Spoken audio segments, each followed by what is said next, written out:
Olá, vamos dar continuidade à discussão que vimos fazendo do texto de Rosa Luxemburgo, Reforma ou Revolução.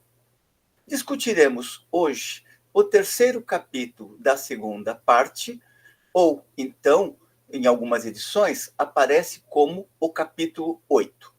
Este capítulo se intitula A Conquista do Poder Político. Fundamentalmente, o que Rosa está discutindo neste capítulo?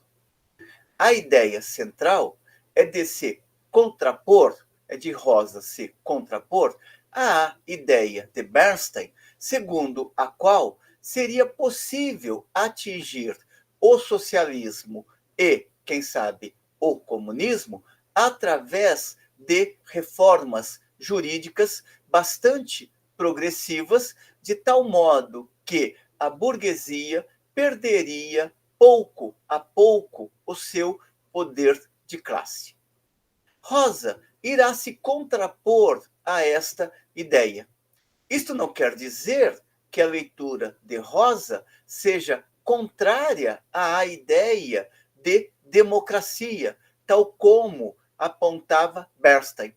Mas, para ela, a verdadeira democracia não é aquela democracia formal na qual Bernstein se respaldava, e sim a democracia operária. Portanto, a verdadeira democracia para Rosa, à luz de todo o referencial marxiano que embasa o seu pensamento, é a democracia operária. Daí ela abrir o capítulo dizendo o seguinte: o destino da democracia se encontra ligado ao destino do movimento operário. Somente o movimento operário pode realizar a efetivação da democracia não mais como algo formal, e sim como algo que contempla ao conjunto da humanidade, ao conjunto dos coletivos humanos. Rosa observa que, embora Bernstein jogue muitas fichas em cima da questão jurídica e das transformações progressivas dentro da ordem no interior da sociedade, como da sociedade capitalista, abandonando, portanto, a perspectiva da revolução e da luta de classes, o embate direto entre as classes, Rosa observa que, embora Bernstein aposte neste caminho, quando se olha para a história, o que se observa é que as mudanças jurídicas, elas conseguiram catapultar determinadas classes ao controle do poder político. Mas, no limite, o que definiu a conquista do poder político foi efetivamente a luta de classes. Ela observa, por exemplo, a trajetória seguida pela burguesia no seu embate contra a feudalidade. Dirá Rosa: na história da sociedade burguesa, a reforma legal serviu para o fortalecimento gradual da classe ascendente, portanto, da classe burguesa ascendente. Até que esta se sentiu bastante madura, portanto forte, para conquistar o poder político, destruindo, assim, todo o sistema jurídico até então existente no terreno da feudalidade, para edificar um novo, ou seja, um sistema jurídico que atendesse às próprias relações burguesas de produção. Desde que existem as sociedades de classe, prossegue Rosa, e as lutas de classes formam o conteúdo essencial da história social, a conquista do poder foi sempre o objetivo principal de todas as classes em ascensão, assim como o ponto no qual se resolvem e terminam todos os períodos históricos. Portanto, o terreno jurídico joga a sua importância, mas a luta decisiva se processa no embate direto entre as classes, e não apenas no embate que as classes estabelecem no terreno da legislação. Rosa prossegue, observando que a reforma legislativa, portanto, a legislação e a revolução, não são métodos de desenvolvimento histórico que se possam escolher a bel prazer. Ou seja, não gosto da revolução, então eu fico com a questão jurídica. Não gosto da questão jurídica, então eu vou apostar apenas na revolução. Não é assim que se movimenta a dialética da história, observa Rosa. E prossegue ela.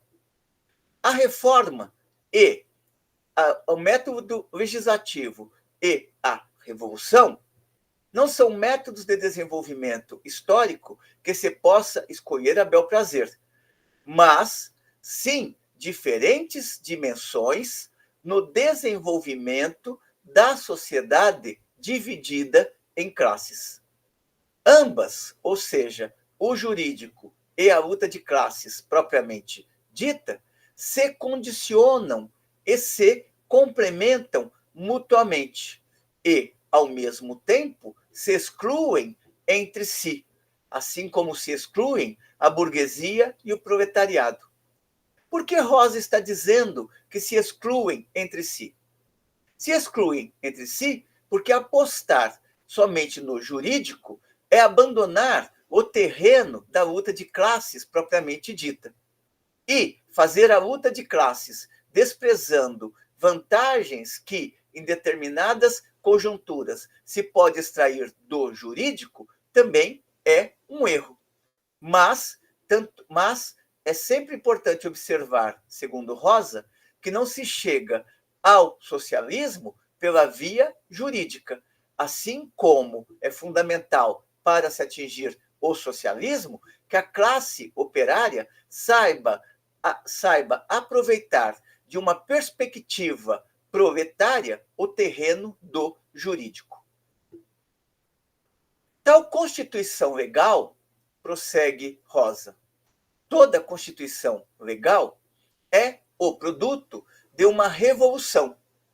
Na história da sociedade dividida em classes, a revolução é um ato de criação política, enquanto que a legislação é o vegetar político inerte da sociedade. Ou seja, a legislação é aquele terreno que vai possibilitar à classe que conquistou o poder político comandar aquela sociedade por meios jurídicos, ou seja, valendo-se do jurídico para realizar os seus interesses. A tarefa das reformas se cumpre unicamente no marco da forma social criado pela última revolução. Este é o núcleo da questão.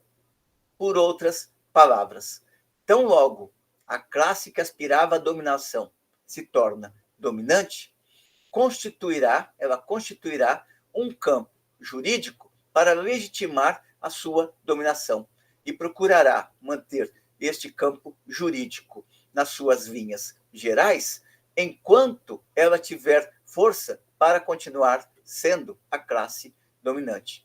Portanto, o jurídico cumpre um papel subalterno no interior do processo, ainda que o jurídico seja importante de ser explorado pela classe trabalhadora.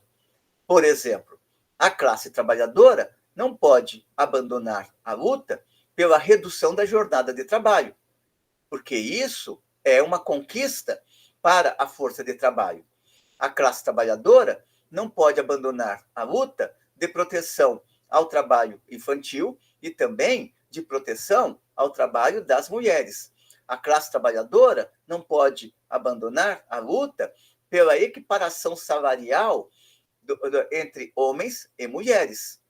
Ora, no entanto, não são estas lutas que definirão os rumos da luta de classes, uma vez que a luta de classes passa necessariamente pelo embate de interesses antagônicos. antagônicos, não se resolvem apenas no terreno jurídico. Reformas são importantes, mas elas não podem subordinar o processo e o objetivo perseguido pelo movimento mais geral da classe trabalhadora, que seria superar as condições da própria exploração que a classe burguesa exercita sobre a classe trabalhadora. Prossegue Rosa. É completamente falso e contrário à história representar-se a ação legal da reforma como uma revolução estendida e a revolução como uma reforma concentrada.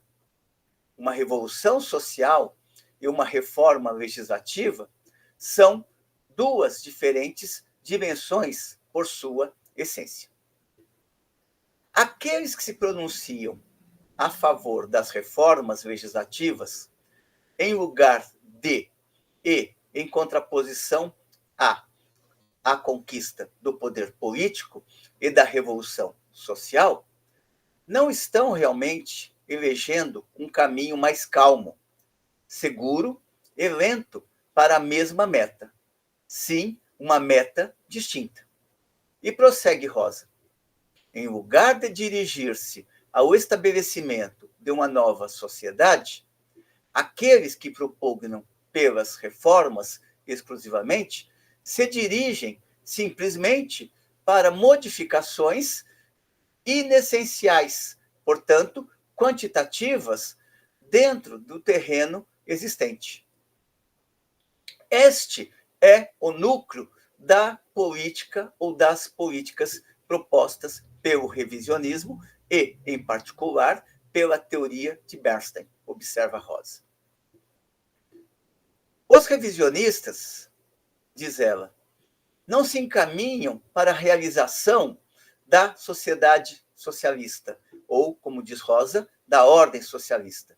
Mas sim, os revisionistas se encaminham para a reforma do capitalismo. Não se encaminham para a superação do sistema de assalariamento, mas sim a uma maior ou a uma menor exploração da classe trabalhadora. Portanto, eles não querem eliminar as relações de exploração, mas tão somente domesticar as relações de exploração. Uma discussão que ressurge hoje através da ideia do trabalho justo ou então do trabalho decente. É a tentativa de domesticar a contradição existente entre capital e trabalho. No lugar de dirigir-se para o estabelecimento de uma nova sociedade, os reformistas se dirigem para modificações inessenciais quantitativas do existente. Portanto, as concepções do revisionismo não se encaminham para a realização da ordem socialista, e sim para a reforma do capitalismo. Não se dirigem para a supressão do sistema salarial, e sim a um mais ou menos da exploração, isto é, à supressão dos abusos do capitalismo, e não à supressão do capitalismo enquanto tal. Portanto, aqui Rosa vai estabelecendo a distinção que havia entre o programa do Partido Revolucionário, portanto, do Partido Operário, que trabalhava no sentido de desenvolver a consciência de classe e acirrar as relações de classe, e a perspectiva apresentada por Bernstein, que considerava que a era das revoluções já havia passado, que aquilo que Marx e Engels haviam escrito em 1848 já não se sustentava mais. E Bernstein é bastante claro quanto a isso em um texto de 1919, que foi publicado alguns anos atrás, há mais de uma década, na revista Novos Rumos, em São Paulo. Prossegue Rosa. O aperfeiçoamento do sistema jurídico burguês, a reforma legal, o trânsito da sociedade de uma fase histórica a outra determinada, e a conquista do poder pelo proletariado, se converteram para Bernstein em frases sem sentido. O caso é justamente o contrário. Que características distinguem a sociedade burguesa das anteriores sociedades de classe? Portanto, da sociedade na época da escravidão e da sociedade feudal. Precisamente, observa Rosa, a circunstância de que o domínio de classe não descansa sobre direitos bem adquiridos, como pretende Bernstein, mas sim sobre relações efetivas de ordem econômica. Portanto, a base material e as contradições que se desenvolvem na base material são, em última instância, o motor do processo. Portanto, temos que olhar fundamentalmente para como estão dadas as relações na infraestrutura e como estas relações na infraestrutura estão articuladas com as determinações da supraestrutura. O terreno jurídico está na supraestrutura, mas não são transformações do terreno jurídico que produzirão transformações na infraestrutura, portanto, na base material da sociedade. É necessário não confundir transformações que ocorrem em razão de mudanças tecnológicas com as transformações radicais no interior da sociedade de classes ou da estrutura social como um todo. É muito comum hoje a literatura apontar, ou geralmente se começar o texto dizendo: nos últimos anos o capitalismo passou por grandes transformações.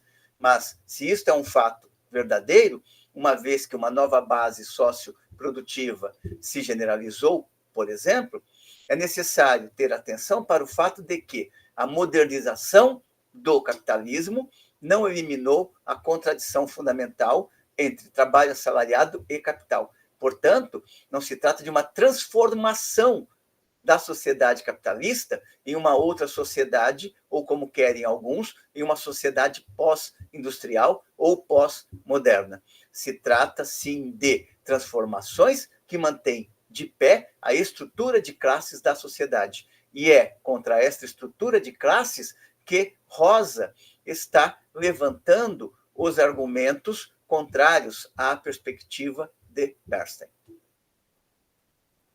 Prossegue ela, portanto, dizendo que os direitos adquiridos são incapazes de mudar fundamentalmente as relações sociais de produção e, portanto, são incapazes de eliminar o próprio salariato, ou seja, o assalariamento. Não são reformas jurídicas que eliminarão as relações de exploração entre as classes. Rosa prossegue realizando a seguinte pergunta: como se pode anular pelo caminho legal, portanto, pelo caminho jurídico, e gradualmente, a escravidão do salário, se não está, essa escravidão não está expressa em lei nenhuma? Ou seja, nenhum texto jurídico escreve que a relação capital e trabalho é uma relação de exploração. Se o texto jurídico não contém esta verdade nua e crua, como é que se pode lutar contra a exploração juridicamente se estes termos não estão contidos no próprio texto jurídico? Prossegue Rosa. Nas fases anteriores da sociedade moderna, leia-se sociedade burguesa ou sociedade capitalista, este antagonismo foi expresso, o antagonismo entre as classes, foi expresso em determinadas relações jurídicas e, inclusive, pôde, por esta causa, e até certo grau, dar lugar, dentro do marco das antigas relações, às modernas. Ou seja, inicialmente se buscou reformas jurídicas. Se buscou, por exemplo, libertar o campesinato. No entanto, isto era apenas um momento necessário para a classe ascendente a fim de poder contar com uma força de trabalho que ela pudesse explorar e legitimar através do novo aparato jurídico que coloca à sua disposição.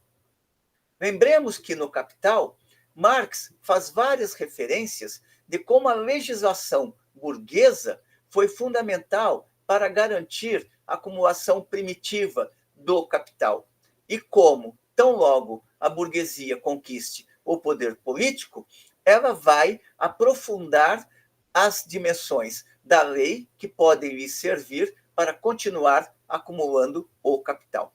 Como diz Marx também no Capital, a relação entre trabalho assalariado e capital, aparentemente, é uma relação entre iguais. Por quê? Porque juridicamente ambos são tratados como portadores de coisas que querem vender ou comprar.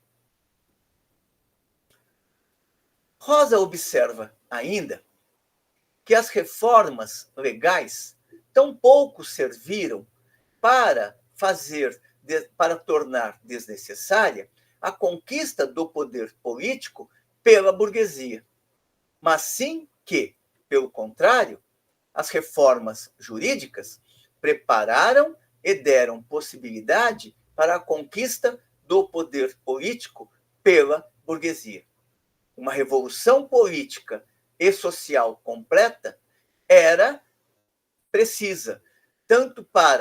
necessária tanto para a abolição da servidão como para a destruição do feudalismo.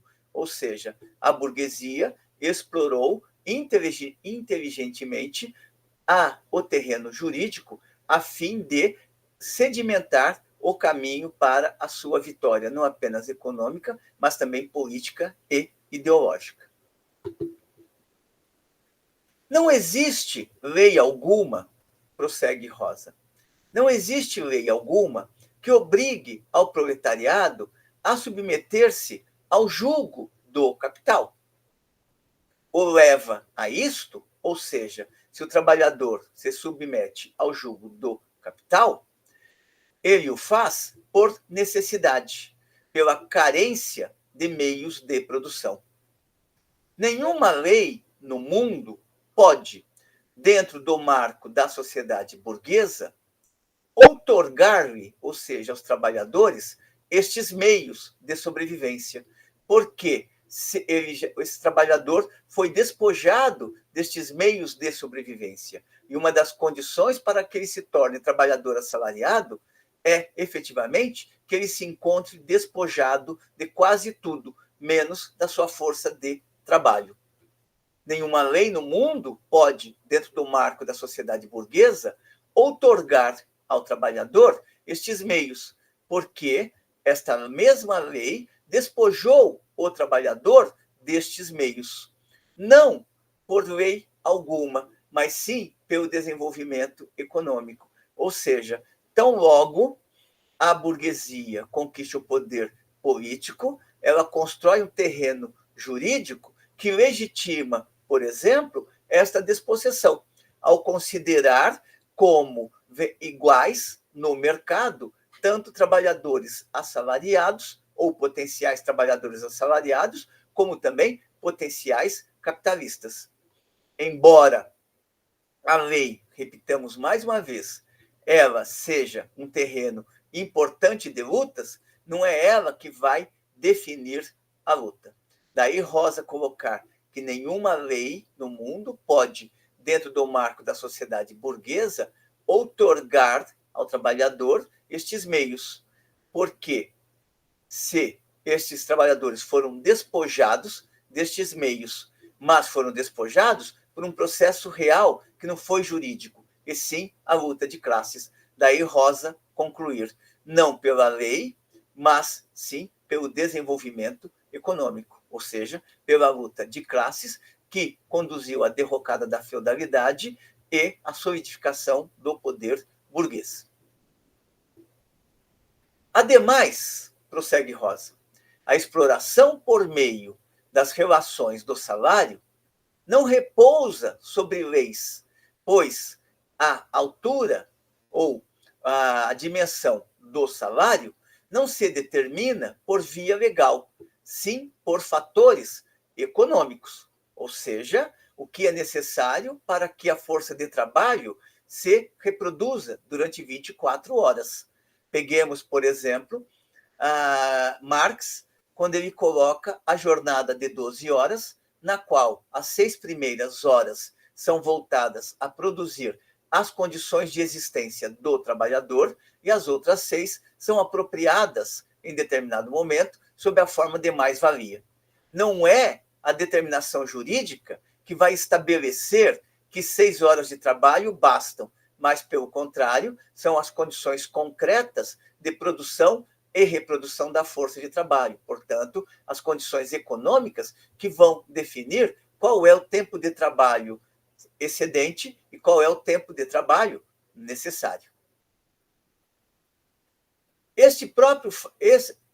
O fato mesmo da exploração não se apoiar sobre uma disposição legal, mas sim sobre a realidade econômica de que a força de trabalho se apresenta como mercadoria, ou seja, o fato de que o trabalhador se apresenta no mercado como mercadoria, e esta mercadoria, como é uma mercadoria específica, precisa ser reposta, e ela é reposta na medida em que consegue um quanto monetário para comprar aquilo que vai garantir a sua sobrevivência, pelo menos durante 24 horas, estas determinações, elas não são jurídicas, elas são econômicas.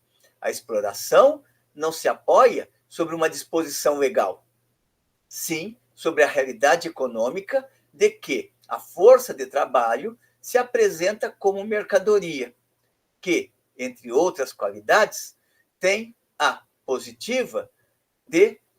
qualidade positiva de produzir valor e, mais ainda, sobre valor, ou, se quisermos, mais-valia. Ao ser pago, o operário com meios de subsistência, o capital garante, por leis econômicas e não jurídicas, a sobrevivência da sua força de trabalho para que no dia seguinte ele esteja lá a fim de produzir mais mercadorias. Em uma palavra, diz Rosa, todas as relações básicas do domínio capitalista de classe não podem ser transformadas por meio de reformas legais e sobre uma base burguesa, pela simples razão de que estas relações não foram consequência de leis burguesas, nem estas leis lhes deram sua fisionomia. Portanto, o que vai estabelecendo o grau do salário são as necessidades reais de reprodução da força de trabalho. Rosa observa ainda que outra particularidade do sistema é que todos os elementos da sociedade futura, portanto, da sociedade socialista, tomam, ao desenvolver-se, primeiramente, uma forma que não os aproxima ao socialismo, sim que os afasta dele. Na produção se manifesta mais e mais seu caráter social. Porém, sob qual forma? Na forma da grande empresa, da sociedade anônima, do cartel, ali onde as contradições capitalistas, a exploração e o submetimento da força de trabalho chegaram ao máximo. Aqui Rosa está apontando para o desenvolvimento contraditório que pode conduzir ao socialismo. O desenvolvimento da sociedade burguesa potencializa a acumulação de capital. Isto cria a impressão de que a sociedade capitalista está inviabilizando a possibilidade de construção do caminho para o socialismo. No entanto, esta sociedade burguesa que produz cada vez mais riqueza, ao produzir o excedente, ao produzir o desenvolvimento das forças produtivas, cria, ao mesmo tempo, independente da sua vontade, as bases para que se possa lutar pela consolidação ou pela construção de uma sociedade socialista. Lembremos que Marx e Engels observam que o socialismo não pode nascer da penúria, o socialismo não pode nascer da miséria. O socialismo só pode efetivamente surgir enquanto projeto real de sociedade que conduza à abolição das classes, só pode surgir ali onde as forças produtivas já se encontram bastante desenvolvidas, a fim de que possa permitir diretamente a socialização da riqueza produzida. Rosa observa ainda que nas relações políticas e enquanto que encontra condições favoráveis, o desenvolvimento da democracia conduz à participação de todas as classes do povo na vida política. Aqui ela começa a visualizar como que os trabalhadores começam a participar também da esfera parlamentar através do voto. É o chamado Estado Popular, aquilo que hoje consideramos como a democracia parlamentar. É o chamado Estado Popular. Portanto, é importante lembrar que na virada do século XIX para o século XX, as estruturas parlamentares burguesas se desenvolvem como forma de legitimação da própria sociedade burguesa. E os trabalhadores ganham direito a voto em muitos países, de tal modo que a burguesia pode trabalhar com a igualdade de que todos podem disputar uma carreira na Assembleia, na Câmara e tudo mais, para representar os interesses das suas classes ou dos seus grupos aos quais encontram-se ligados. Esta questão da democracia parlamentar e o peso que ela joga no sentido de legitimar a dominação burguesa é tratada, por exemplo, no capítulo 15 do livro de Ernest Mandel, O Capitalismo Tardio. Fica aqui a recomendação. Na forma, o que passa a ganhar espaço naquela transição do século XIX para o século XX é a forma do parlamentarismo burguês, que vai mascarar os antagonismos existentes entre as classes, o domínio de uma classe sobre a outra.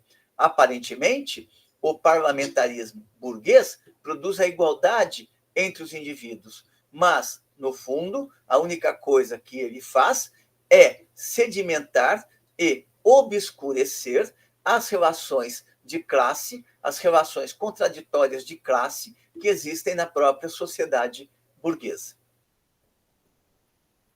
Para Rosa, o capitalismo, ao mesmo tempo que coloca impedimentos para o desenvolvimento do socialismo, também cria as possibilidades para a realização do socialismo.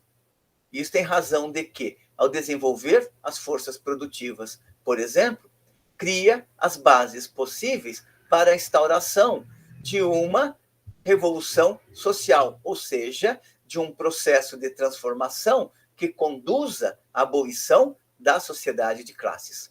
É sempre importante observar também que Marx e os marxistas clássicos trabalham sempre com a ideia de revolução política e revolução social. A revolução política é aquela que destrona uma classe e instaura novas relações de dominação de classe. A revolução social é aquela que se faz mirando a abolição da própria estrutura de classes e a constituição de uma sociedade baseada em fundamentos verdadeiramente comunais. Se a democracia, prossegue Rosa, se a democracia é, em parte, supérflua para a burguesia, em parte até um obstáculo, em troca para a classe trabalhadora, a democracia é necessária e indispensável, uma vez que ela cria formas políticas, tais como autonomia, sufrágio universal, entre outras, que podem servir de começo e ponto de apoio ao proletariado em sua transformação da sociedade burguesa. Ou seja, o proletariado pode utilizar de uma maneira revolucionária as conquistas jurídicas e as conquistas formais que se desenvolvem no interior da sociedade burguesa.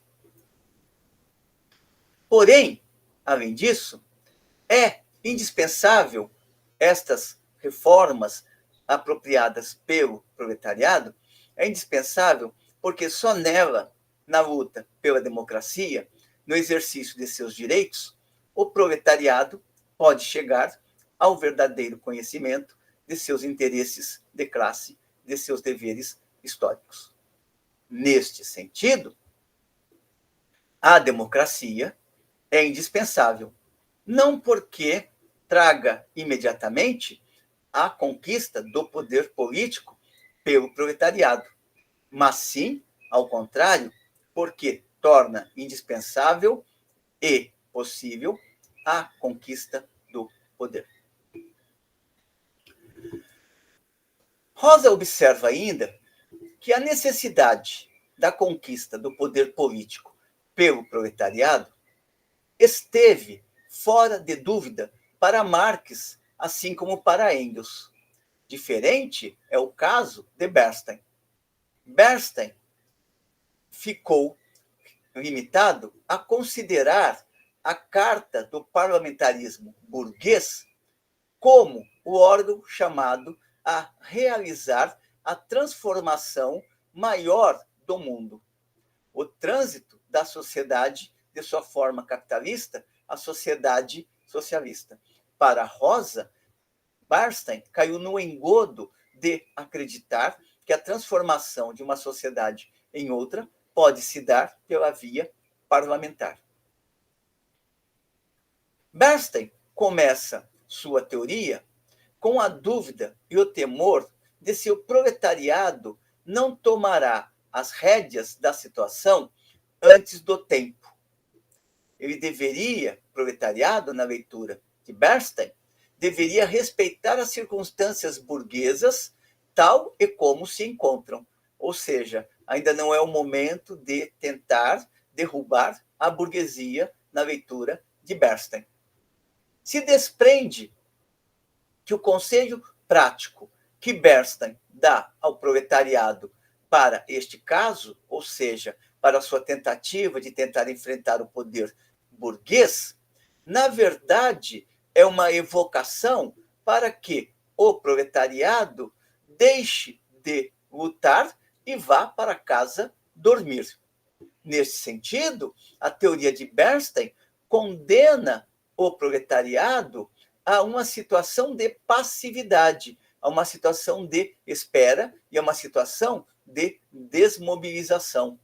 Bernstein conduz os trabalhadores à inatividade, à passividade e, pior ainda, à traição em relação aos próprios interesses da classe trabalhadora. Para Rosa, a conquista do poder político supõe um determinado grau de maturidade nas relações político-econômicas, ou seja, é necessário um certo grau de desenvolvimento também, não só da capacidade política subjetiva da classe trabalhadora, mas também das condições objetivas das relações sociais de produção. Aqui se encontra a diferença fundamental entre o golpe de Estado branquista, obra de uma minoria decidida, disposta a atuar em qualquer momento e, portanto, sempre e a qualquer tempo, e a conquista do poder do Estado por uma massa popular ampla e consciente. Conquista que só pode ser produto de uma derrubada progressiva da sociedade burguesa, pela qual conduz à legitimidade econômico-política de uma nova sociedade. A Revolução Socialista supõe uma larga luta, uma larga e tenaz luta, na qual o proletariado, segundo todas as probabilidades, mais de uma vez haverá de ceder terreno por haver tomado as rédeas da situação. Portanto, Rosa está apontando aqui que a revolução não é um processo linear, ela comporta recuos, comporta contradições internas. Não é por ter a capacidade de, em determinado momento, realizar a conquista do poder político, como aconteceu no caso da Rússia czarista, que aquele processo deixou de vivenciar problemas internos gravíssimos que acabaram conduzindo à própria derrocada décadas depois daquele processo iniciado em 17, e que já no período stalinista apresentava imensos problemas para a sua realização. A Revolução Socialista supõe uma luta larga e tenaz, na qual o proletariado, segundo todas as probabilidades, mais de uma vez terá de ceder terreno por haver tomado as rédeas da situação. Sobretudo, na leitura de Bernstein, tomado o controle da situação de uma maneira extremamente prematura. Esta é a leitura de Bernstein. Porém, dirá Rosa, estes prematuros assaltos ao poder do Estado são, por si mesmos, um fator muito importante que haverá de criar, ou que haveriam de criar, as condições políticas necessárias para o triunfo final e, ademais, porque a classe operária, nestas lutas, nestas tentativas, pode adquirir o necessário grau de maturidade política que a capacite, com o grau de consciência de classe atingido, para a grande revolução social, ou seja, para a grande luta visando conduzir à existência da sociedade sem classes.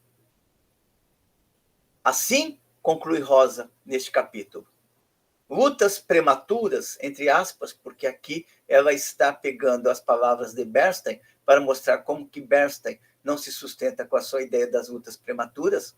Assim, lutas prematuras do proletariado pela conquista do poder se apresentam, inclusive, como momentos históricos e importantes que colaboram na criação do momento do triunfo último. Ou seja, estas lutas cotidianas da classe trabalhadora contribuem para amadurecer o caráter da luta da própria classe trabalhadora. A ideia de uma conquista prematura, entre aspas, do poder político pela classe trabalhadora tem sua origem em aceitar um desenvolvimento mecânico da sociedade e em supor um momento determinado para o triunfo na luta de classes, porém, à margem e independente desta própria luta. Ou seja, quando Bernstein coloca a definição de que as lutas são extremamente prematuras, ele está colocando uma leitura que não estava ancorada na própria correlação de forças entre as classes naquele período, mas tão somente estava reforçando a ideia de que a transformação teria que ser gradual, pacífica, de tal modo a se atingir o socialismo através de uma derrocada cada vez mais intensa do próprio capitalismo. O Conselho Revisionista, conclui Rosa, conduz a outro ponto. Na verdade, ele conduz ao abandono total do movimento socialista, portanto, a luta de classes, tal como defendiam os partidos que estavam procurando organizar a classe trabalhadora para o embate contra o capital e a constituição da sociedade sem classes, portanto, de relações sociais verdadeiramente comunais. Com este item, ou com esta passagem, Rosa encerra este capítulo 3 da parte 2 do seu livro Reforma ou Revolução. Capítulo este que tem por título geral A Conquista do Poder Político. Espero que tenham gostado da discussão. Como sempre, encaminhem suas considerações positivas ou negativas, a fim de que possamos cada vez mais melhorar o nosso trabalho e contemplar aqueles que buscam se apossar destas discussões e melhor compreenderem tanto a história da classe trabalhadora, como também a dinâmica do capitalismo no século XX e nesses inícios do século XXI. Até uma próxima.